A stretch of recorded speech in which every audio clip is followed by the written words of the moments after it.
final video today. By now, we should know what's been resisted, how we can improve, how that change is impacting our people. So today we're going to move on to explore how far to go when trying to win over the resistance. By which we mean, who do you need in your change helping you win? And then when should you leave folk up to their own devices, doing whatever they're doing somewhere over there? This can be a bit of can be one of my unpopular opinions in the world of change. Not because it's not right. I wouldn't be telling you if I didn't believe in it and it didn't work, but because it can feel a bit counterintuitive. It sometimes jars about what we're told and how we choose to work. So when we think about our stakeholders, we think that everybody needs to be in the pitch, in the tent, around the table, loving the change that we're leading. But in all honesty, they don't. Yes, you do need a critical mass. You do need a volume of people there that can enable you to win and succeed and to implement the change that you're searching for. But change isn't a wedding, and everybody doesn't need a plus one.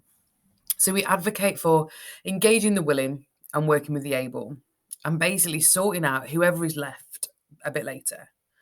For me, the emphasis needs to be on how we get the right folk lifting your change up. How do we get to the point where you don't need to carry a volume of people and an opinion that isn't beneficial, that isn't moving you forwards? How do we shake off some of that weight? And accepting that some people will be better for your change than others will be. Those that aren't a good fit, or those where you can't improve their outlook or their experiences, they're not going to be pitching in anytime soon, or at least not doing so willingly. So we'll pick up on those later, but we're going to focus about who are the people that can really make you succeed. And we call these the able and the willing. So starting with the willing. The willing are usually the group of people that really like the proposed change. They may want to fix something in the same way that you want to fix it. They may understand the problem in the same way. They're usually massive believers that the paradigm of, we are where we are is basically bollocks, and that we should be aiming to improve, to get places that are better, to do things in different ways. They're your advocates, your cheerleaders. They want to create a bright, dynamic effort within the change to really help you win. But realistically, they shouldn't fly solo. There's only so much hearts and flowers that we can cope with, only so much enthusiasm. So we need a partner, and we need a partner that can ground them in the change. So enter stage right, the able. So the able are those who are the subject matter experts. They're the grounded knowledge. They're the expertise. They will help you unlock the next level in your change so you can build momentum, design solutions, and design solutions that actually work and can deliver your change in a way that can be understood, received, scaled, and sustained. They're the ones who bring really detailed expertise. They'll also let you into their networks. They'll let you lean on them. You'll be able to learn from them. They've got a wealth of knowledge, ideas, and ability, and they can underpin your change. And we need them, and you need to find them. And when we've got them, we need to embed them and partner them with the willing. If you find them in the same person, like, you've literally got rocket fuel. But even just getting those groups to work together, if you enable them as a true partnership and give them enough time and space, they will underpin and support your project so you are able to put your best foot forward. And then, we've got those who are left. For the majority of the people that sit outside of your change, you won't find any malice. But you might find a few awkward sods.